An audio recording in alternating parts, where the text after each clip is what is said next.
acquired bilateral construction. That sounds very painful. It sounds like a very long, drawn-out process.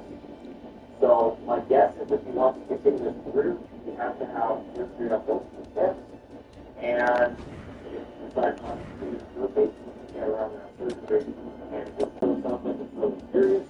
And if it's free, he's supposed to do this upcoming season. He's had some questions year to year. It's taken its toll. And once this kind of good quality of life has been Tom Cooper will not work here. But yeah, all the best. I understand there's so many people who say, oh, no, he's fine, no, this or that, but I don't know where that not like half the team right to besides some evidence. So,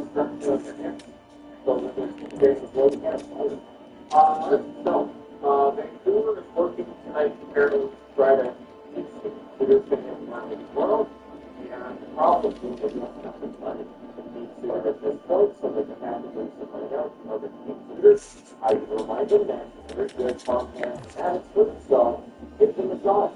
Vegas, which is how a lot of people happen to Vegas again. But look good. There's really guys want to go play in Las Vegas. They do pretty good players well. Yes, they do good third players here and there, but they do good players really well. And it's a beautiful city. It's a beautiful place to live. And they get so. Kansas was the first trade to Vegas, also one of the highest in the playoffs. One thing about trading Anderson, I put it in different colors because this is my throwing in set here. Mexico also spot was correct. So Calgary doesn't do results in the playoffs because they don't have to defend it.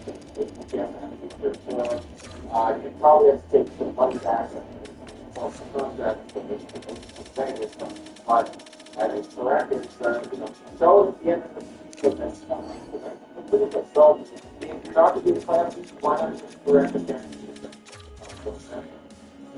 We'll get a better idea what Grant Conway's plans are going forward, but word is they're not going to be able to correct in free agency. So the deal isn't qualified to say, well, I did just what all of the players who were qualified to.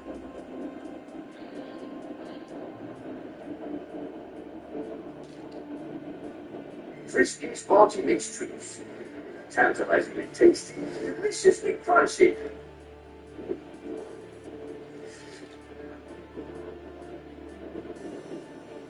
This is the Vancouver Canucks update that we have been waiting for all week. Signaling the end of one very particular Latvian goaltender's time with the team. Let's refer to a few sources that went up there and spoke earlier this morning about Vancouver goaltending. You had Donnie and Dolly, their opening segment from earlier this morning, and it's a short clip. It's only 2 minutes long. And Vancouver Canucks News Summaries went out there and summarized this very quick clip here. When it comes to the Vancouver Canucks and Thatcher Demko, negotiations slowed down a little bit over the weekend because of the draft. However, this will get done. Maybe this afternoon. Demko is 100% healthy and on the ice. Meanwhile, when it comes to the next Latvian goaltending sensation, Artur Shilovs, the Vancouver Canucks are now the actual signing gets made. Thatcher Demko is not eligible to sign an extension until tomorrow. This is because his final year of his deal kicks in tomorrow. His contract goes on to the end of 25-26. He's making $5 million a year right now. He could be making upwards of, let's just say, $7 million a year next season. Rick Dollywall tossed out some numbers last week, and Alfred and Browns, we said kind of roughly maybe 4 to 6 years, 7-ish million. That could be the ballpark for this Demko extension.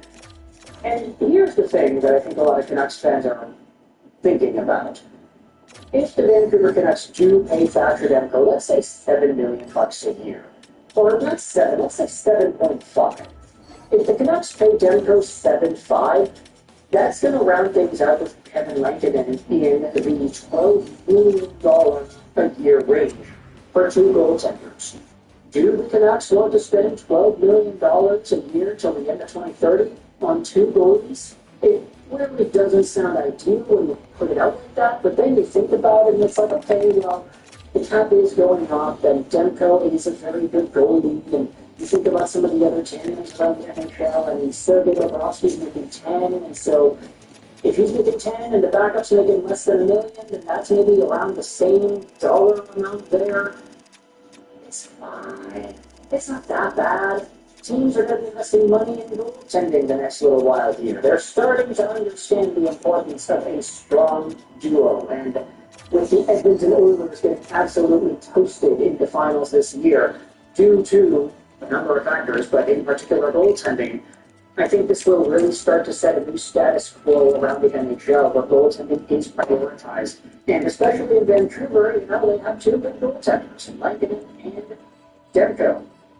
It is quite noteworthy as well that Demko is fully healthy and he is starting to skate again too, which hopefully will lead well into next season and beyond. He is a Vezina caliber goaltender when he is on top of this game. It's just throughout the course of this previous year, he was not on top of this game. And that's kind of why I think we're seeing this now too. It's already been very well documented that Demko wants to stay in Vancouver, and heading into a contract year, that was going to be really important. If they didn't have that idea already established, like, okay, does Demko want to stay or does Demko want to leave? Okay, he's iffy about it, let's just say. If he's iffy about it, then the Canucks have no choice. They got to trade this guy. Because Artur Shilovs requires waivers, and if the Canucks want to be competitive, trading away Demko and helping the team out with some assets will be better than keeping him for a year where he's not going to be guaranteed to be coming back, and then he leaves in a year for nothing.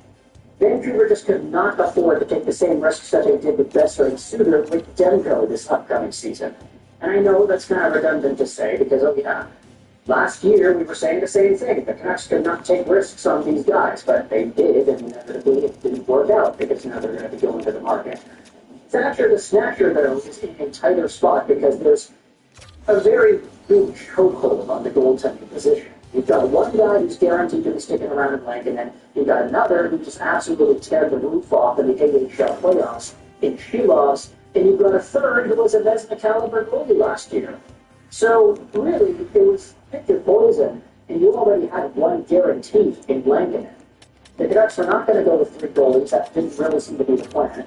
And with Tolopilo and Young, the Abbotsford guys next year, it just squeezed Artur Shilovs out. He is no longer going to be an option for the Vancouver Canucks thinking about the next few months.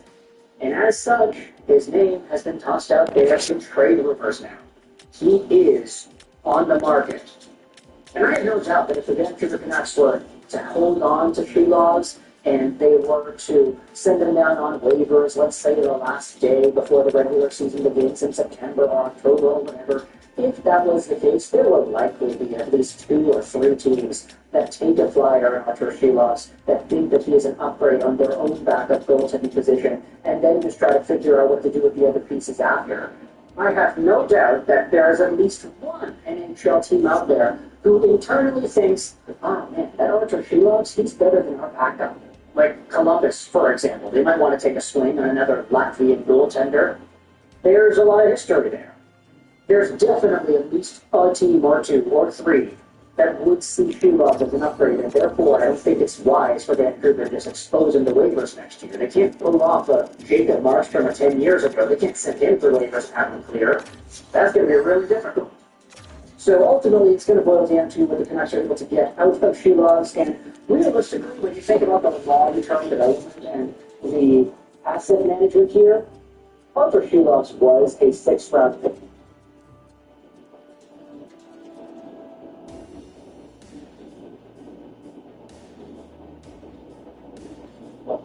All right, so it's signed, so let's go ahead and discuss what's been going on around the National Hockey League over the last month. Provorov is staying in Columbus. I'm wearing a Columbus jersey. I think this is a good move by the player and by the 7-year extension for Provorov, $8.5 million cap hit for him. But it's a 3-year extension for $1.35 million cap hit. And apparently, the sign and trade for Marner, it's just Nick Block going to Toronto. It's a 1-for-1. So I think Toronto fans are going to like Nick Block. He's a very good, usually third line center. Very, very good catch and center, with a little bit of offense mixed in there as well. I think that's a good addition. Holy crap, folks.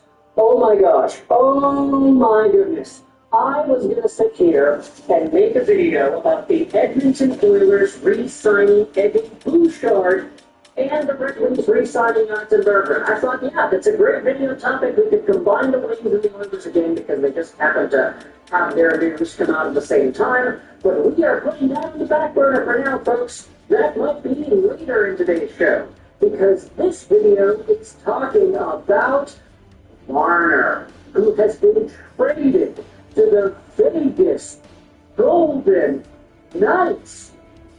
It's official here, everybody.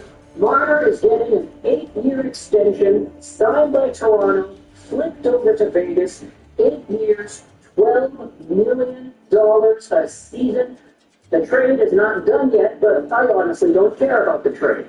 Like, okay, Nick Long going over to Toronto. That's fantastic. But Marner going over to Vegas is the big piece of news here. It is the gobsmackingly, shattering, crazy deal that we were all expecting.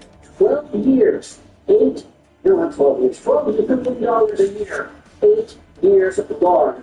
I will say, I'm kind of surprised that this is the dollar amount that Mitch Marner agreed with. My initial assessment was, okay, Marner might get that short-term deal. He might get a 4-year deal worth $12 million apiece, and when he does that, it'll be fantastic because when he resigns in 2020, well, leave it to Cam Robinson to go up with the breaking bombs here. We have ourselves a beach bomb as the Edmonton Oilers have re-signed Evan Bouchard to a 4-year, $10.5 million AAV deal. Ladies and gentlemen, Evan Bouchard is an 8-digit defenseman.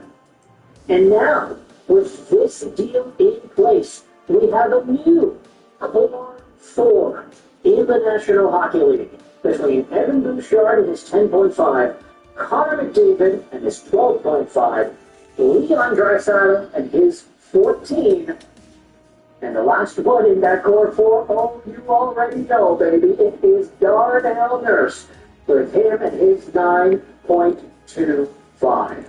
Yeah, lots of guys going out here getting paid in Edmonton. And now that Marner ended up leaving Toronto and John Tavares took a discount in Toronto, that core 4, it's not a thing anymore. It's a thing of the past. Now a different Canadian franchise has the core 4. But let's go over on Evan Bouchard, talk about some of his statistics, talk about the signing, and then we'll talk about the Red Wings too, because there was a second Detroit Red Wings contract handed out that I wanted to dive into in this video. The Oilers, according to Don Lucich's model, are getting a fantastic deal on Evan Bouchard, who is one of the game's best offensive defensemen. Dom's model says that Bouchard is getting about let's just say top 5 years. compared to what he's actually worth. His market value is $12.8 billion, but his actual contract is $10.5. My second line will be Severson, right? And start lambasting Bouchard for the moments where he does not look You're saying you should rate. $12 But he should dollar count. There are definitely moments where Bouchard does not look great. I don't always move Severson down to the first line, actually. Just doesn't make the right defensive read. But Evan Bouchard is one of the game's best offensive D. And I don't think anybody can necessarily disagree with that. Oh, he plays with McDavid. Oh, he plays with Draisaitl. Oh, yada, yada, yada. We all understand that you gotta need to be a good defenseman to be able to consistently produce that over a point per game in the playoffs the last 3 years. 67 points in 82 games this most recent season, and 82 points in 81 games last year. Evan Bouchard, no doubt about it, is a top-tier offensive dynamo. But 10.5? Yeah, that's kind of a lot. And it's indicative as to the modern status of NHL contracts and the salary cap picture of today. If we head over to NHL players who are making money, where can I find this? Cap Players, we'll just go play a dashboard. That's the first thing. Okay, let's go find players. Let's do the starting season, not 25, 26, and then we will go to defensemen. And we look at, how do you do this? Is there a number here? Here, on the side. That's exactly what it is. Let's do defense.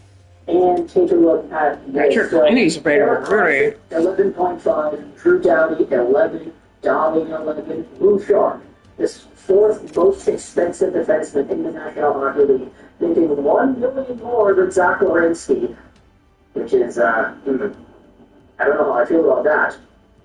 $1 million more than Charlie McAvoy, $1 million more than Adam Fox, then Noah Dobson, he's making more than Nurse, of course. Taylor Connor making 9, absolute steal. Quinn Hughes making 7, 8, absolute steal. Shea Weber is in the 5th year of a 14-year contract, so whoop-de-doo, good for him. But either way, Evan Bouchard, fine defenseman, he'll be sticking around in Edmonton for the next 4 years. That seems to be the plan. But he isn't the only guy that I wanted to talk about in this signing commentary today. I also wanted to dive into the Detroit Red Wings, because they just signed Albert Johansson earlier this morning, and we already made a video about that. But they also grabbed themselves some burgers. Burgley is what they tweeted out here. The Detroit Red Wings have signed Jonathan Berggren to a 1-year contract with an AAV of $1.825 million. Now, we have already spoken about the Albert Johansson contract and how that was actually really reasonable. 2 years for Aljo as a top 4 defenseman, that's not bad, especially a slightly over $1 million. I like that a lot. But for Jonathan Berggren, I'm not going to go out there and say that the contract is similarly valued, that it's as good. I think Berggren, of course, has a longer body of work with the Detroit Red Wings, thus jacking up that AAV a little bit. But I don't know if it's like a concern, but the thing that I'm thinking about mostly is the fact that Stevie Y was even able to sign Berggren in the first place. Yes, he had a fine season, 24 points, 75 games played. Sure, he was more productive 2 seasons ago with Detroit with 28 points in 67 games. But I'm thinking about last year, where Jonathan Berggren, with the 6 points he had in 12 games with the regular Red Wings, I'm thinking about how this guy wanted out so bad, how the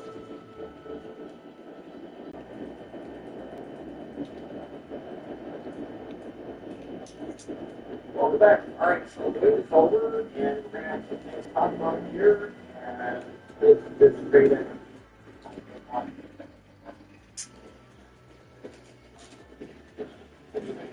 Fine. We'll start off with the big news. This Marner signing. He signed a contract with Love, 8 years, and $12 million. That contract will be paid to David Goldman. This Marner, 20 years of age, 81 games played, 27 goals, 75 points. The rumor was that Nicholas Ball was going to bring in Toronto, just probably doing the same kind of thing. Well, what this does is he said he's going to put an injury application, and Toronto doesn't do Marner really coming. They're not going to get back to the year with Nicholas Ball for the trade deadline, but they're going to do what happened. Now, we're coming to the top of the board, we're both top down here. Johansson has signed a year extension with inflation cap at $1.125 million. So, pretty good looking big man side. Inflation also there signed a 1-year extension of $1.825 million is the cap hit there. Also, I saw this today, I saw it in person. 158,000 euros. Signed up in Canada to play hockey, that's in the So, there you go, there's a hockey that's been going. Definitely tell, I think this is an incredible news to say that, so yeah, it's continuing to talk growing. Canada will hockey, they cleared in, and so the winner's simply. So, the Jersey Devils are giving Cody Lash a qualifying offer, and that's given to qualifying offer. And this is going to be the player national. So the Jersey doesn't need to have that happen, so it makes sense to qualifying offer, that's the difference they would offer up in order to get to the last line. Third minor, goaltender, a little bit of time there. concerned about the Colorado tracking here extension for the Colorado Avalanche, the goaltending depth there for the Colorado Avalanche. Other big news today, everything's starting to sign contracts. So, a lot of the news here in Washington, Moral, Wellman, at night, they don't worry about it. 77 4-year extension with the Edmonton, the packet, and 25 $1 million. So he's going to get better and exactly captain with the Jordan for $506,000 captain, which is why they decided to bring this other city. And this is why the rumor I saw today that they might not faster than that, they might give him $1 million for this captain. I thought they might find that much. But it's after that, that's basically this. The term taking Edmonton signed a 4-year extension, and I think that's a pretty good contract. So we're good offensive defensive. Doesn't get the credit for the team. Not a fantastic defensive defense for those Aaron Shaw is signing an extension with the Florida Panthers. The cap that they're $6.1 million. So that's why it is not anything for Florida Panthers. Also, Armstrong is closing in on an extension according to Ellis Freeman. The 6-year extension sets a little under $32 million, which is put it right around a $5.3 million cap. 6 years for Armstrong is a lot, but really we just want to understand that that's totally understandable, and that is sort of official exchange and over the back. No that. Also, there's talk about him running an extension as well. So the Florida won't have a lot of cap space for tomorrow, but we don't need it. They're the same thing that can't be basically taking the whole thing together for next season if it's $2 million. Lucky Carolina, goaltender Florence McDonald, the Senators, signed a 1-year extension cap hit $1.05 million. So we're going to attack stop the video and upload it. I'm sure we'll pretty quickly here what the minutes will be on, but this farm, I think, straight to Vegas, that's insane. He's going to be playing with Michael, with Stone, and then other good forwards with the name of Goldman. This is another example. Vegas, when there is a shiny object, they'll get it, and it's important. So, I think this one looks as well, so that's the farm in the city of Las Vegas, and let's see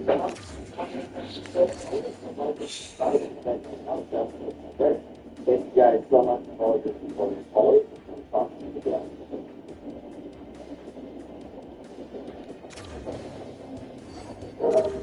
Pastor asked the names on the paper. Mount Washington at 6,288 feet or 1,917 meters tall. Country with the Rockies, the Sierras, and the Alaska Drive. It's almost difficult to even call it. So Mount Washington is deceptive. In fact, it's no exaggeration to say that Mount Washington is meant to see the worst condition, not just in the U.S., but anywhere on Earth. It's for this reason that it actually has the record for the most fatalities per vertical foot of any mountain on the planet. These are disturbing incidents of the most dangerous small mountain in the United States. As always, your discretion is advised.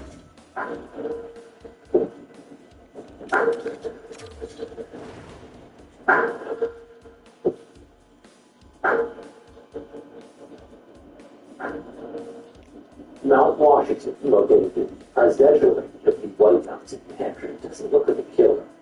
At just 6,288 feet, or 1,917 meters tall, it's very clear that many people even call it, at least in parts of the country that boast the Rockies, the Sierras, and the Alaskan Giants. By all appearances, Mount Washington looks like a manageable danger, a big hill with an option for lunch, and still the exact time for a meal similar to only in coast New Hampshire. But as the saying goes, appearances can be deceiving. Since 1849, Mount Washington has racked a big body count, but it seems abnormally high for its seemingly unimpressive condition.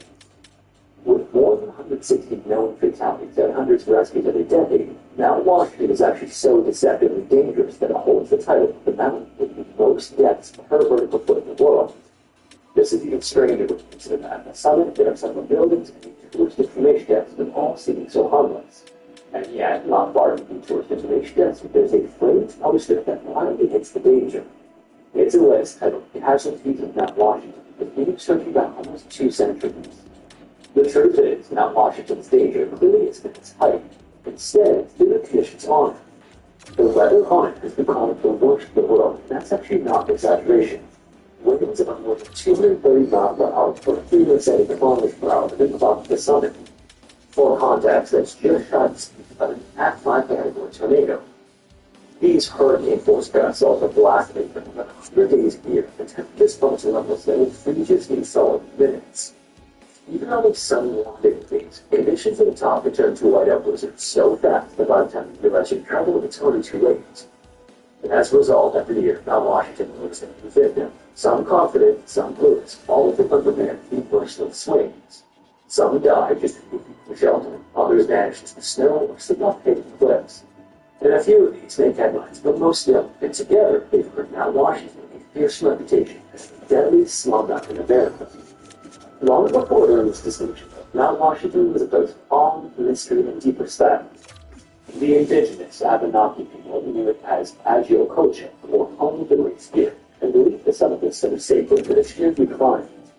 They spoke of powerful spirits who drove the top where the clouds hissed the stones and the winds howled with otherworldly force. Because even long before Europeans ever set foot in the continent, the mountain's deadly temperature was legend. The first European to report seeing it was the Italian explorer Giovanni de Verrazzano, who spotted the white-topped peak from the Atlantic Ocean in 1524 and noted it in his journals. It would be until the mid-1600s, though, that settlers began pushing into the region with their own names and ambitions. By the 1700s, English colonists had christened Mount Washington in honor of George Washington, decades before he became the nation's first president. In 1642, Darby Field, an Englishman living in Hampshire, made the first recorded European ascension. It means he claimed to have climbed the summit. This was something that was fully believed at the time, but either way, Darby's fields of the fierce winds and bare rock that would fuel the mountain to his feet. Then, as the 19th century dawned, it transitioned from existing to a negative and became a proving ground for bold and curious. By the mid-1800s, the mountain became a destination for rugged adventures and everyone enjoys of life. As the streams of visitors grew, so did the casualties. Even as technology advanced, with better gear, better forecasts, and better rescue operations, it retained its deadly reputation. Even today, it's sort of an uneasy paradox. It's a historic monument, a natural wonder, and a training ground for mountaineers, but simultaneously a graveyard. Before we get into the stories that occurred on the mountain, what exactly makes Mount Washington so dangerous is worthy of a bit more context, and so it's been the worst weather in the world. And this is not some dramatic tourist sport slow either. It's been scientifically proven. Back in 1934, the Mount Washington Observatory clocked wind speeds at a staggering 231 miles per hour, which is far enough to lift the whole boots off your feet. This record still holds as the highest non-tornado wind speed ever measured, and the coldest place outside of it. Temperatures have plummeted to minus 50 degrees Fahrenheit from minus 45.5 Celsius, and when you factor in wind chill, it can feel like minus 100 Fahrenheit to minus 70 degrees Celsius. It also snows so hard and so often that even in July, you might find yourself trudging through snowdrifts up to your hips. The mountain also averages 280 inches or 711 centimeters of snow a year, and thanks to the endless summer rain, that snow blows to drifts 10 to 40 feet or 3 to 12 meters in some places. Despite legends, it covers the landmarks, trail markers, and the lighter conditions are not as bad as it gets. And hikes up Mount Washington are more difficult than expected at size too. Every route, no matter how popular, involves a fairly brutal climb. Many start near sea level and climb to about 4,000 feet or 1,200 meters, which is a handful of miles. And in fact, one particular route, the Tuckerton Ravine route, actually works out being steeper the anchor mile than the normally famous West Buttress route. And then once you break above the tree line at around 4,400 feet, you're completely exposed. There are no trees to block the wind, and no real shelter than the very top, just endless rocks and the occasional sheer drop. The average hike time is also about 8 hours, and that's assuming you don't get blown off course, cramp up, run out of daylight, or have to even find the trail because it was erased by snow. Maybe worst of all, though, is that Mount Washington just feels accessible. It's right there, just a few hours from Boston. You drive to it, you can ride a train to the summit, take a selfie, and grab a cup of hot chocolate at the gift shop. It looks tame, and it can even feel tame, but obviously this is deceptive. The mountain claimed its first recorded victim in October of 1849.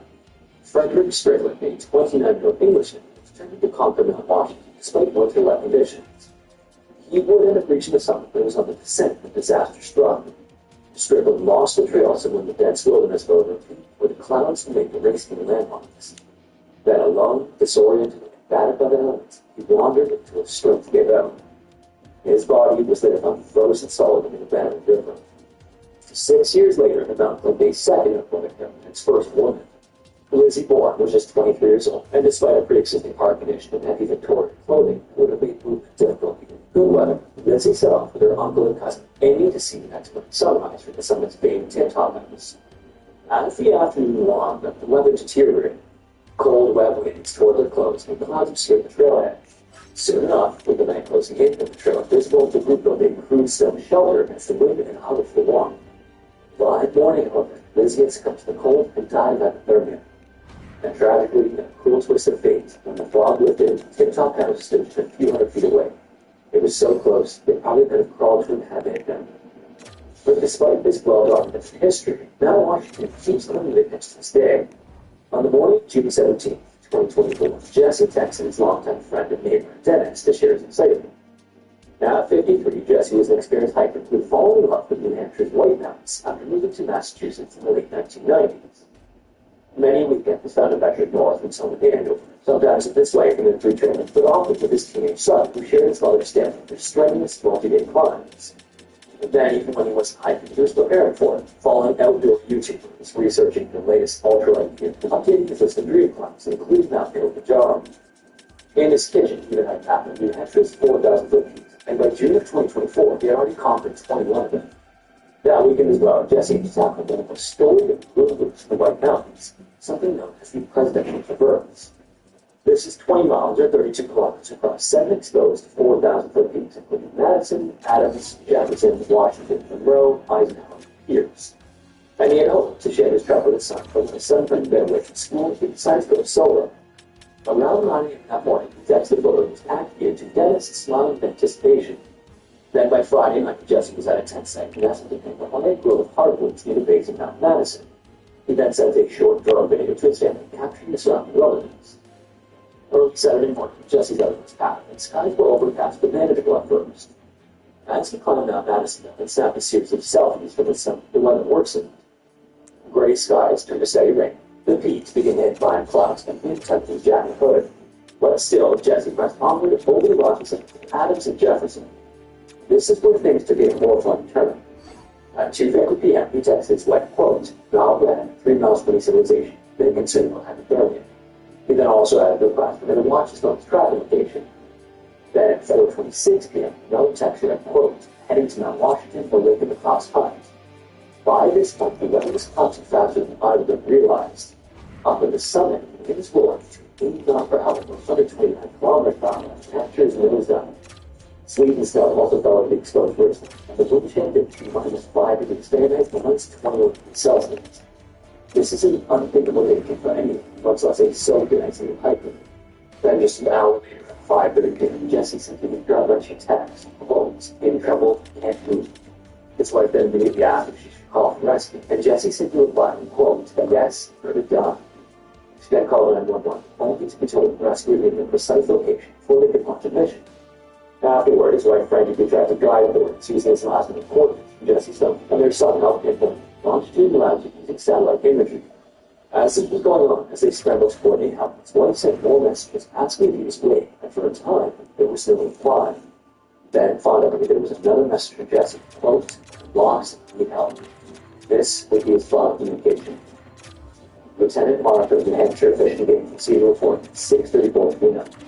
Rescue crews then loaded up traveling tire chains and followed their way up through the ice glaze and unmarked on the auto road.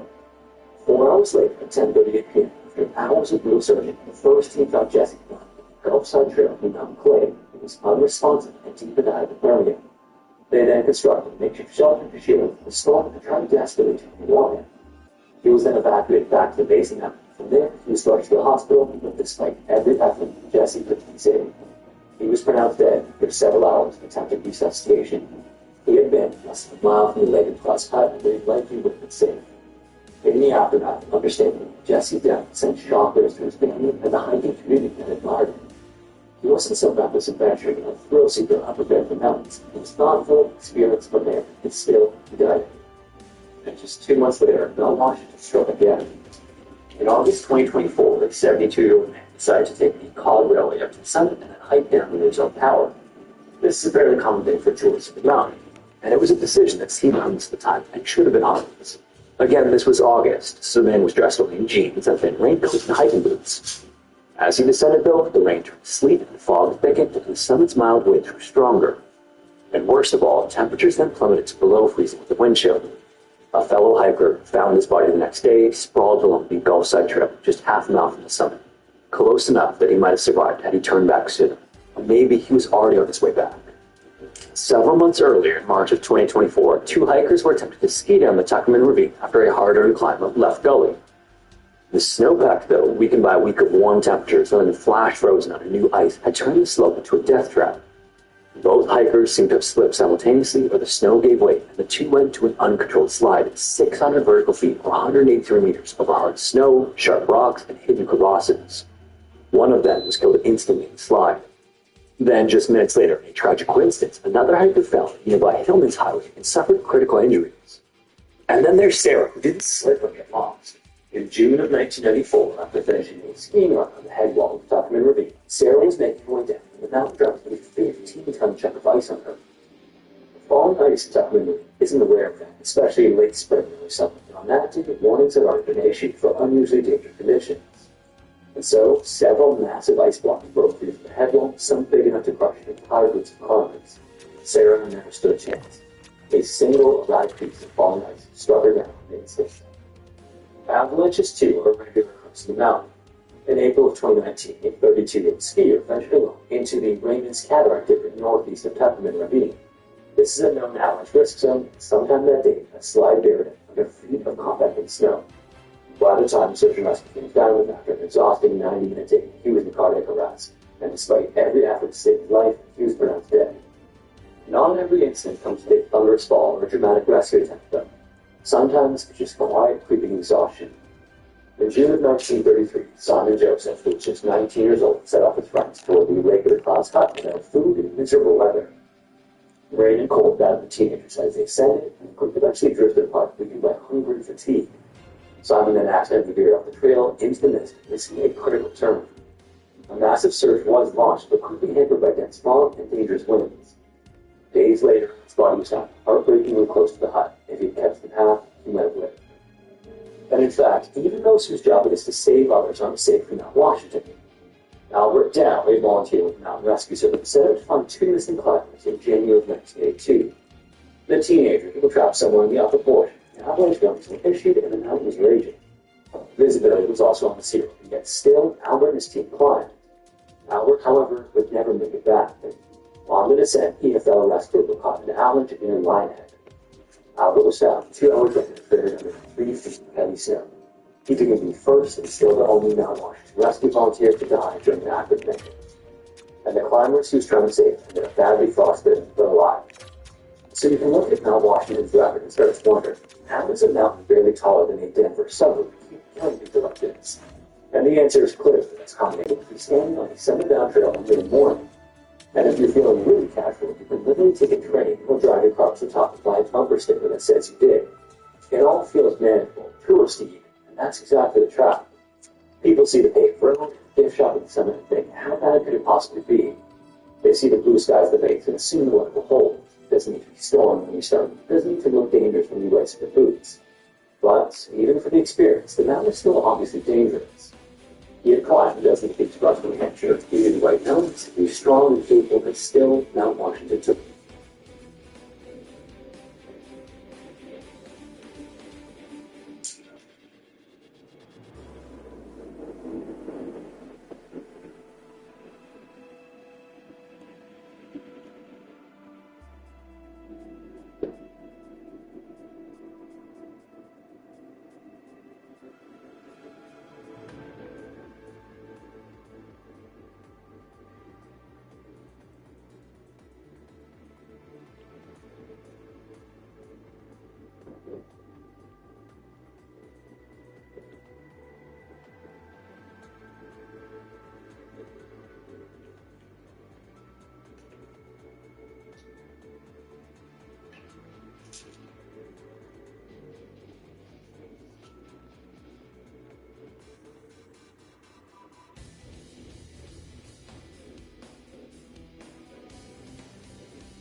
Warning,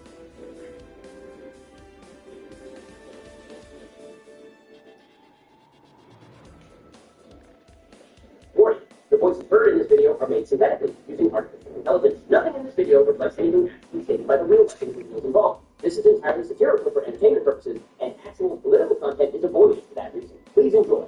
Hi everyone, thank you for joining us today. With me I have Donald and Joe, and we will be playing through Pokemon Anyway. Hell yeah, boys, I can't wait to get this started. I haven't played this game since my WrestleMania days. Perhaps what the hell is this? I thought we were playing Pokemon Raiders.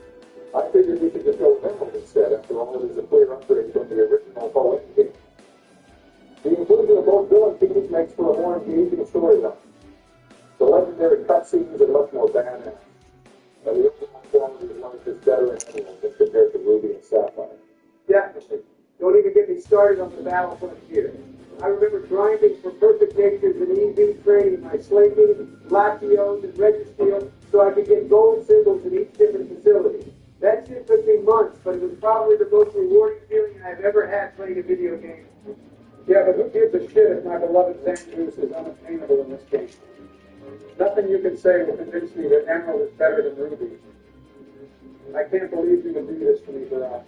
Jesus Christ, Joe, you are honestly one of the most disturbing individuals I know.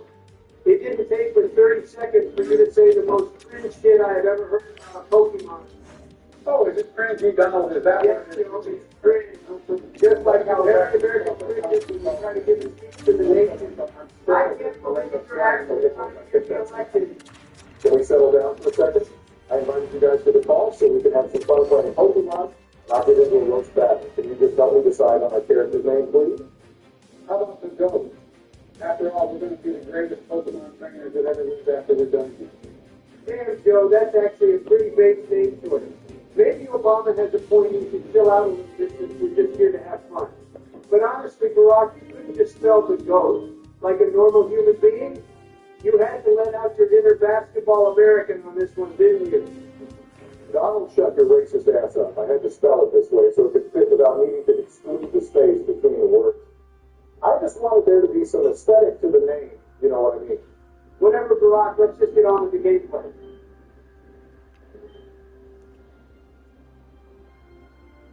I never quite understood this beginning part. What do you mean the fact that we're just standing in the back of a moving truck? I agree, seems a little hazardous. Well, yeah, that. But also the fact that we're here with all of our stuff. Then we get out, but then we never see any of this stuff again. Like there were 20 boxes full of random crap in there, but our house layout never changed throughout the entirety of the game. Damn, Joe, that's quite the astute observation. How about I rebuttal with the fact that this is a 20-year-old game originally made on handheld console, and that you're looking way too interested. Okay, fair enough, Donald. I just thought it was weird. Speaking of weird, can someone please tell me what the hell these two big rocks are doing right now? This one is just walking back and forth while this one is dry humping our TV. How do you know it's dry, Barak? Because it's a goddamn television kid. You know what? Never mind, Joe.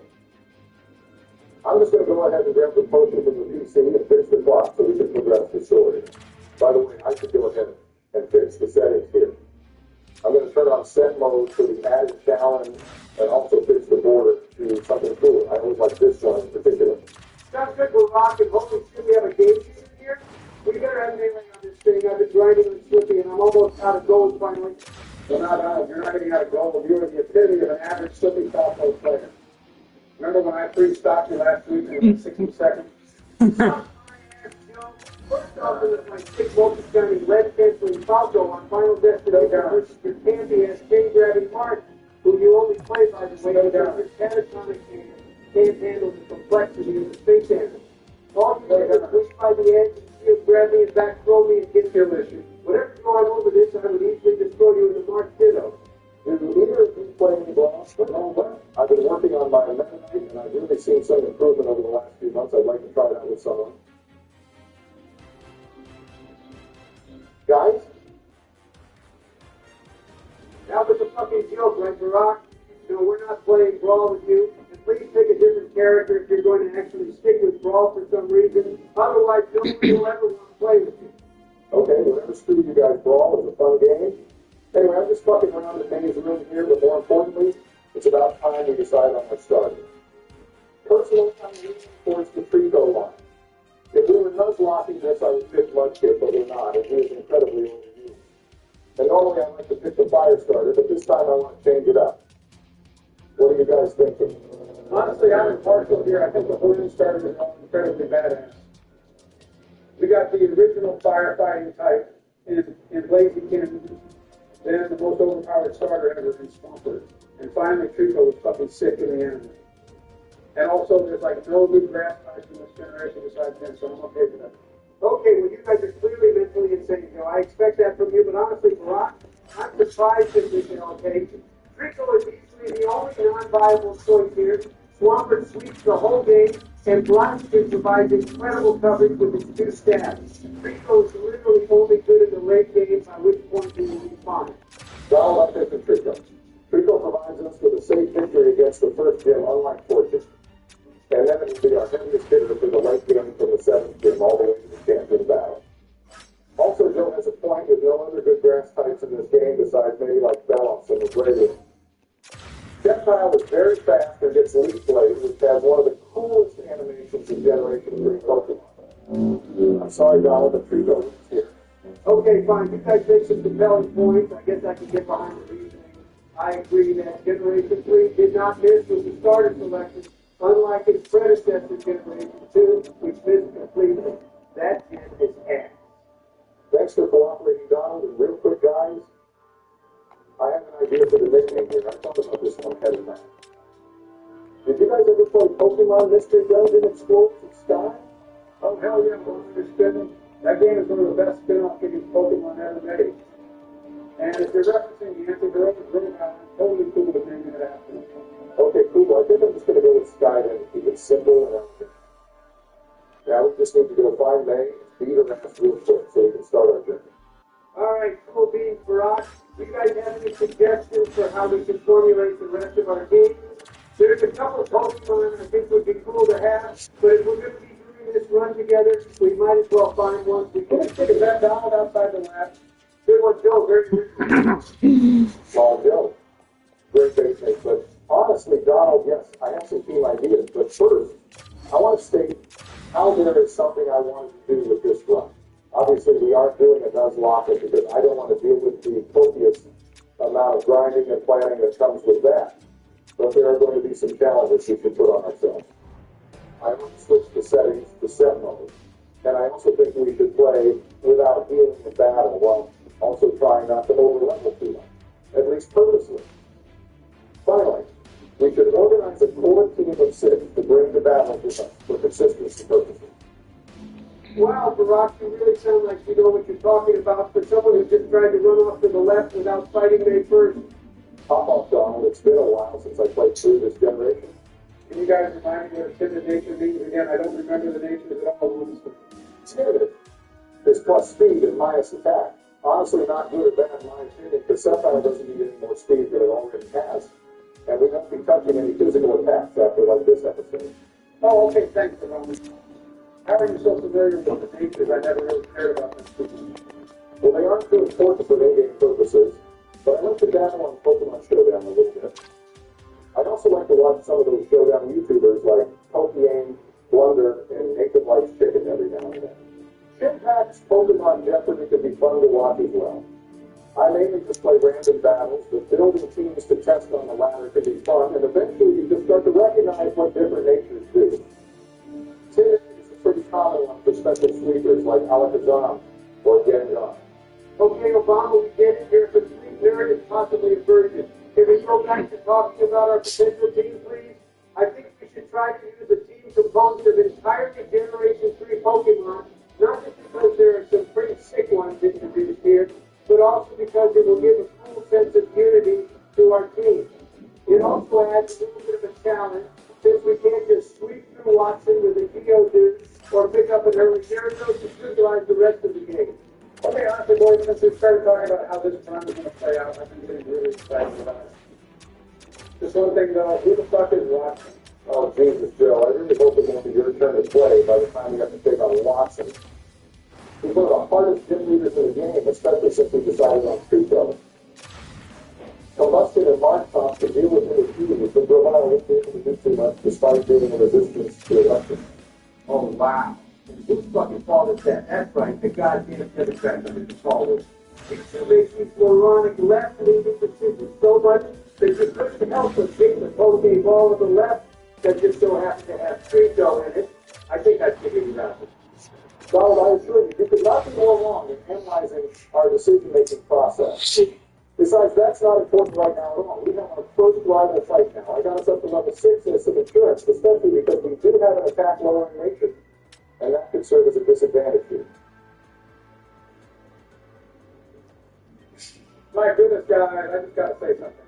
Joe, you perverted fuck, I know what you're thinking, but you better not say What are you it. guys talking about? May is the hottest pokey girl here. Fucking go. I'm sorry to have it said. Those tight shirts around those legs. Joe, she's Apparently, that's your hamstrings to me. I mean, how could you not fall for her, guys? I know you see it too. Joe, you are literally the president of the United fucking States. You cannot be saying. But man, it doesn't feel good to see how impressed she is with us. I hope she remembers this battle for the rest of her life because I know I will. Barack, I'm just going to do my best to ignore Joe with this sort of thing. Joe, I just hope she don't bust her nut every time we see May, because that's going to happen like 50 more times throughout this playthrough. Do you promise that Donald not hold my God very near the beginning? Yes, of course, I will follow you anything to get you this. Jesus Christ, okay, now you're changing the subject. Donald, back to what you were saying earlier on repeat. I am totally cool with that whole native Pokemon thing. I think that's a cool idea that can give our team members some sort of unity. Do you ever want to plan on our team in advance or just kind of wing it? I'm cool either way, but personally, I think keeping things as a surprise for our viewers could be kind of fun for them. Glad to see you're on board with that. Just saying, honestly, all of these super early game encounters kind of licked us. So I'm not too concerned about it this episode. That being said, I do have a Pokemon I want to pick up that will come up in an episode or two, so I'll make sure to point it out when we get there. That's honestly perfect. I have a Pokemon in mind that is early game as well, so I'll do the same. Just make sure we pick it up when we can.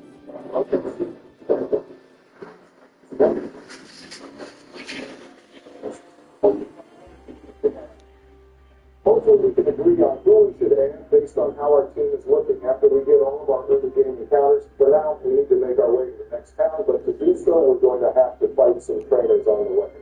Thank God we finally have the running shoes. I always hated how long it takes to get them in the Generation 3 games, especially Fire Red and Leaf Green. You literally have to beat the first gym after playing for like an hour before they give them to you there. Big facts there, Donald. The later generations just give them to you off the start. But in this game, they are treated as if you physically cannot run without this special pair of shoes. It honestly always kind of baffles me. You never see anyone else running in these games besides the professor at the very beginning. So it makes me wonder if these shoes are like some sort of prized rarity. You guys stop talking about shoes, please. It's making me think it's cheap. Which makes me think it made us cheap. Fucking hell, Bill.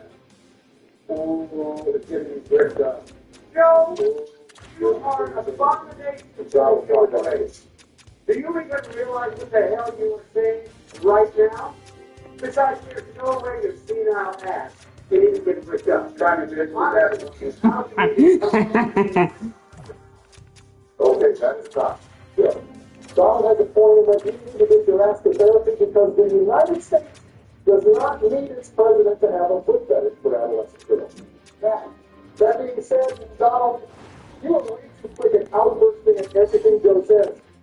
You really need to control your temper when you're in the call here, or things will not go smoothly for the rest of the run. You both are sacrificing the sanctity of this playthrough, and honestly, the safety for our viewers. You know what, Donald? I think Barack has a point. I think I should just keep some things to myself here, despite what I'm thinking, because clearly this will be met with animosity, even if said animosity is warranted. I realize my way of thinking can be immoral, but it's just who I am. I hope my voice here since the difference. Honestly, Joe, I agree, and I don't think you're the only one in the wrong here. I definitely lash out at you for almost everything you do that I see as wrong. And you don't deserve that all the time. Sure, some things are literally batshit insane, but in the end, I think you have good personal intentions. That includes your intentions with our country. I hope you can forgive me as well. Okay, well, we got that out of the way. Honestly, boys, hard to apologize, so I'm sure our viewers appreciate that as well. Let's move on, shall we? Our sky here is leveling up quite quickly, so these trainers should be no match for us for the time being. Hey, Barack, I know we've kind of made an implication of how we're going to do this, but how should we handle who gets to play at what time? Honestly, I'm glad you asked, Don. That could be a little nuanced.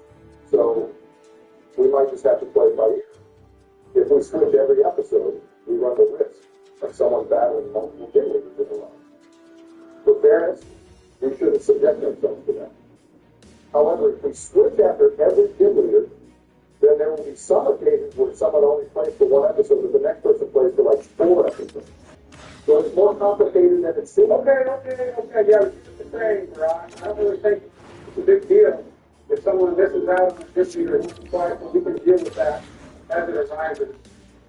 I think it makes sense to switch every episode and go from there, mainly because I'm just itching to play. Okay, Joe, that's cool. You can play in our next episode. I think in this one I'm planning on getting through the Petalburg War, and then I'll call it a day from there. I'd like to keep these episodes to around 30 minutes at least, as soon as reasonable for both us and the viewers. Yeah, that's cool with me, Joe. You can have the next episode. If all goes well with Barack today, that means Joe should probably be able to beat the gym leader next episode, and then I'll take it from there.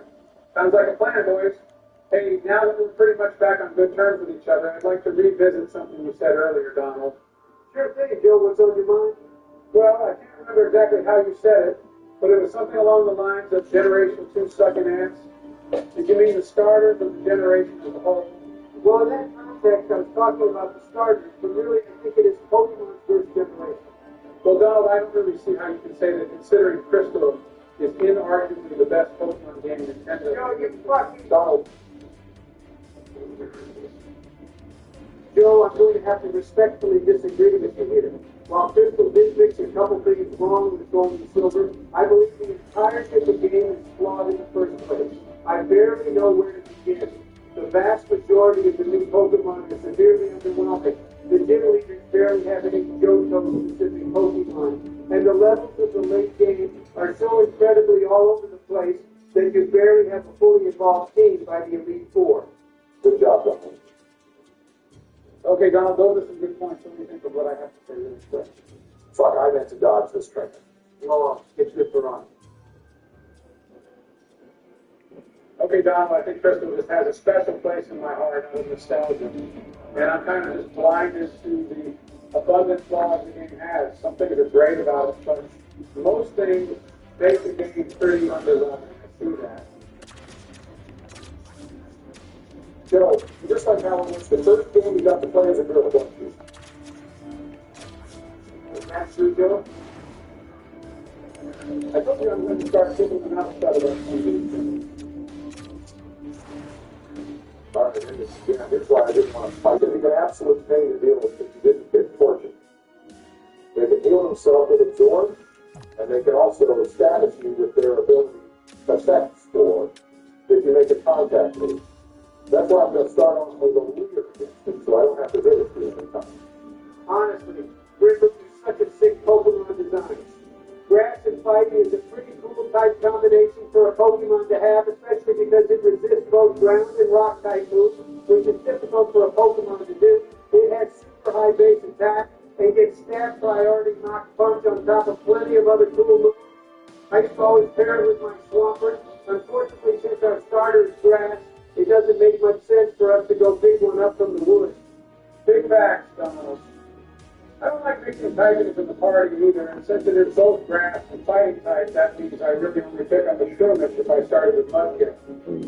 That doesn't take anything away from the fact that it is super potent in an Emerald playthrough. Anyway, it looks like we finally made it. We should do Jim. I'm going to go ahead and talk to our dad at the gym here because that's the only thing we really need to do before we can move on. This game is really all over the place with the father figures from the young travelers here. May's dad clearly likes us more than May. Our dad clearly likes that Wally gets more than us. And soon we find out how Wally's dad clearly doesn't care for his son and wants us to be looking out for him. Ha ha ha, Donald, I never really noticed that. That's a good point. At least we finally have a father figure in this game. You never really get that in the Pokemon games for some reason. Yeah, Barack, I bet it's a strange feeling to actually know your father in this game, isn't it? Anyway, Joe, if you can please hold on to something, you're about to cream over this wild encounter. No, I don't actually care for that slutty barbed wire line that much. They are incredibly overdone, and only simpletons actually simp over that shit. Well, that's a relief to hear, Joe. I was honestly a little worried. Hey guys, what's going on? Holy shit! That's a fucking ball. You better catch that beautiful specimen right now. Someone. Ben, shut your pointing pencil head looking at us. This isn't an encounter we can get. Second, we are literally stroking it to a male home. How the hell did you even get this ball in the first place? Seriously, Jim, this is a private call. You shouldn't be allowed to just hop in like that. Well, seriously, Obama, you should suck my private ball. Oh, I'm a Okay, fine, Jim. But please have some respect for the fact that me, Donald, and Joe have already planned out how we're going to go through the rest of this game, and it does not include the lines. It's a good Pokemon, but we're kind of aiming to go against the grain here, Ben. Whatever, Obama, I have absolutely no reason to stick around then if you guys are playing Emerald without even using a guard squad. Literally no point in watching. Enjoy retirement, you imbeciles. My God, I really just have no idea where I stand with that guy. He's got a pretty respectable viewpoint on a lot of major issues in America, and he articulates them well to his audience. But holy shit, is he the most annoying human being on the face of this earth. Honestly, I've hated him for a long time. The best question I've tried to comes to Obama. Pretty tough. We'll have to disagree on that one, Joe. But more importantly, we're finally getting out of this thing. Okay, but I forgot about this guy. Who the hell is this news from Seinfeld looking at this? You know, you not just compare my voice back to fucking 99 favorites from nothing like each other. Honestly, Donald, I can see it. I'll have the candidates posted side by side of them up here, and let the viewers decide on this. Anyway, Joe, Scott is the founder of the Battle Frontier Island. It makes sense you don't recognize him because you don't see him in the news against Sapphire. He only makes an appearance here in Manly. We will encounter him a handful of times throughout the journey here before he invites us to the island. Sounds pretty sketchy to me. What's so cool about this Battle Frontier? Oh, like every single fucking thing about it, Joe. First off, right when you get there, you can start up at the Battle Factory to get a feel for things. You can rent out competitively trained Pokemon to go against other random trainers, and even trade with them after you beat them. After you build up a win streak, you get to fight the Frontier Brave at each of the 7 different facilities.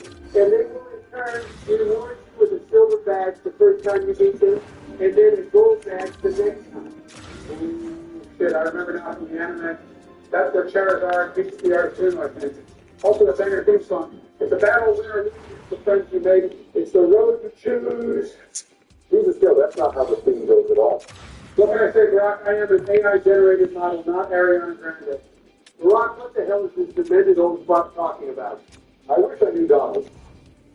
Anyway, I agree with you that the Battle Frontier is based as fuck and definitely an upgrade from the Battle Tower from the previous game. Hell, even the Battle Tower of the Frontier is better than the one we had before. That one said I never actually went through and beat the whole thing.